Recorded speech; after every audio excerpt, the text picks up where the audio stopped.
Sebelum melanjutkan, jangan lupa subscribe dulu, terima kasih. Bab 137, Aku Putri Keluarga Sen. Setelah jamuan amal, kakekmu dan putranya singgah ke kantor polisi untuk mengunjungi papamu. Papamu hanya ingin bertemu ayahnya. Dan dia hanya punya satu hal untuk dikatakan. Ketika kakekmu mengangkat telepon, papamu berkata, Mu Qi memberitahuku sebuah rahasia. Apakah kamu pernah mendengarnya? Mu Tangshui adalah putriku. Dia tidak ada hubungannya dengan keluarga Sen. Kemudian, aku bersedia menemuimu karena aku ingin mengatakan ini kepadamu. Jika Mu Tangshui dipermalukan oleh keluarga Sen, jangan biarkan dia kembali ke keluargamu. Jika kamu berani menerimanya, aku tidak akan membiarkan ini berlalu begitu saja setelah aku keluar dari sini. Papamu mengancam kakekmu. Jika bukan karena dia, aku tidak akan menjadi seperti ini sekarang. Kakekmu tidak menunjukkan emosi tertentu saat mendengarnya. Dia mengangkat bahu dan berkata, aku bahkan tidak mengenal orang yang kamu bicarakan. Apakah dia ada hubungannya dengan keluargamu? Dia mengubahku menjadi seperti ini. Tentu saja aku tidak akan membiarkannya pergi. Kamu tinggal saja di penjara dan pikirkan sendiri, kata kakekmu sambil berbalik ke pintu. Saat hendak pergi, papamu membuka mulutnya. Ayah, saya minta maaf. Kakekmu tidak mengatakan apapun. Namun, bibirnya berkedut. Namun, dia tidak menoleh untuk melihat putranya sebelum meninggalkan pusat penahanan. Apa yang telah berlalu biarlah berlalu. Dia tidak menyimpan dendam terhadap Mu Qi karena bersama Seng Xiao. Bagaimanapun, keluargamu telah memperlakukannya dengan buruk. Semua yang terjadi pada keluargamu adalah hukuman yang pantas mereka terima. Adapun Mu Tangshui, seperti yang dia katakan, dia bukan lagi anggota keluargamu. Tidak seorang pun diizinkan menyebut namanya lagi.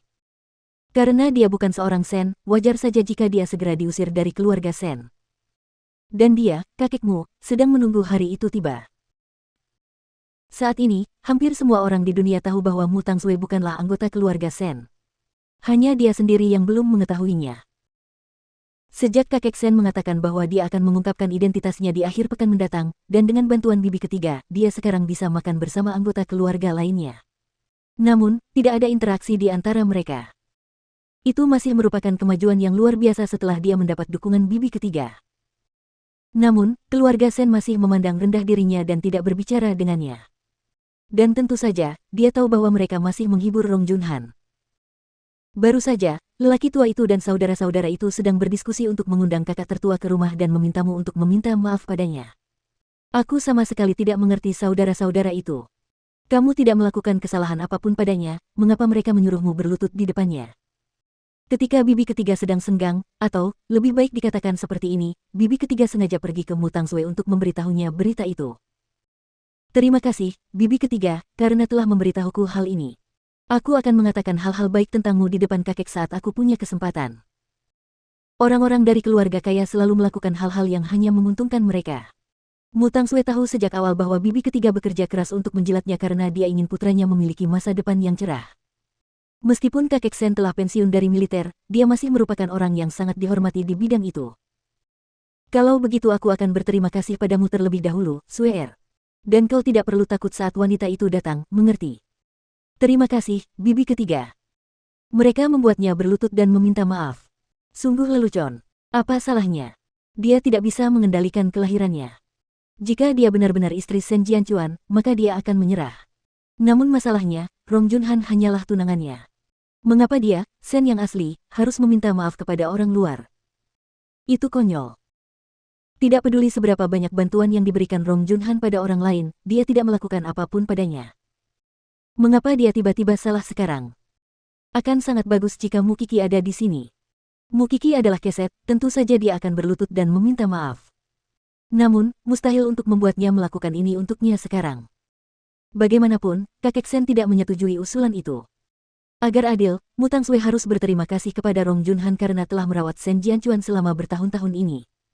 Namun, tidak pantas membiarkannya berlutut di depan Rong Junhan. Dia tahu mereka mencoba menenangkan Rong Junhan. Namun, dia tidak akan membiarkan mereka melakukan ini.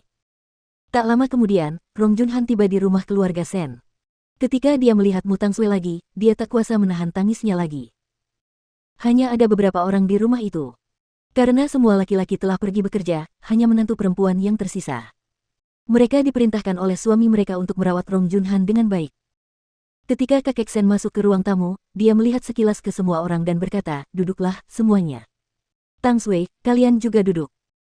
Saya meminta Anda untuk datang karena saya ingin meminta maaf karena tidak mempertimbangkan perasaan Anda tentang masalah ini. Namun, saya harap Anda juga dapat memahami saya sebagai kepala keluarga." Kakek Sen terus menatap Rong Junhan ketika dia mengatakan hal ini. "Saya tahu Anda telah memberikan banyak kontribusi untuk keluarga ini, terutama untuk putra saya. Aku tidak menyesal dalam hidup ini karena memilikimu sebagai menantuku.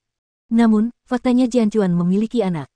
Dan jika kita hitung dengan cermat, si kembar dikandung sebelum pertunanganmu dengan Jian Chuan. Jadi, Jian Chuan tidak mengkhianatimu. Dia masih bebas melakukan apapun sebelum pertunangannya denganmu. Kamu juga harus lebih liberal dalam hal itu, oke?" Rong Junhan adalah wanita yang sombong. Meskipun itu sebelum pertunangan, dia masih tidak bisa menerimanya. "Sekarang, Tang Sui, pergilah dan ambilkan secangkir teh untuk Bibi Rong," perintah Mu Tang Sui. "Ya, kakek." Mu Tang Sui dengan patuh memegang secangkir teh ke arah Rong Junhan. Namun Rong Junhan tidak mengatakan apa-apa dan mengambil cangkir itu dan membantingnya ke lantai. Teh panas itu terciprat ke Mu Tang Sui. Mu Tang Sui menjerit dan mundur beberapa langkah. Rong Junhan berdiri dan berkata, "Aku tidak semudah itu ditenangkan dengan secangkir teh. Ayah, aku telah melakukan begitu banyak hal untuk semua orang di keluarga Sen. Sekarang Jian Chuan tiba-tiba memiliki seorang putri, aku tidak bisa menerimanya apapun yang terjadi." "Tetapi," kata Mu Tang Sui, "Bibi Rong, memang benar bahwa aku dan adikku ada di dunia ini. Apa yang dapat kamu lakukan? Aku juga tidak tahu bahwa kami akan dilahirkan dalam situasi seperti ini. Apakah ini salahku? Mengapa kamu harus menyalahkanku?" Rong Junhan menatap Mu Tang Sui dengan tidak percaya. "Apakah kamu berbicara kepadaku? Saya. Kamu tidak punya hak untuk bicara padaku." Rong Junhan menamparkan wajah Mu Tang Sui dengan keras. "Kenapa aku tidak bisa menyalahkanmu? Kamu harus pergi dan bertanya pada ibumu." "Junhan, kamu keterlaluan." Kakek Sen berdiri dan berteriak. "Tidak ada seorang pun yang berani berbicara seperti ini kepadaku. Apakah dia pikir dia adalah nona muda dari keluarga Sen? Tapi aku memang begitu." Mu Tang Sui menutupi pipinya dengan tangannya dan berkata dengan tegas, "Aku adalah putri dari keluarga Sen, dan kamu hanyalah orang luar.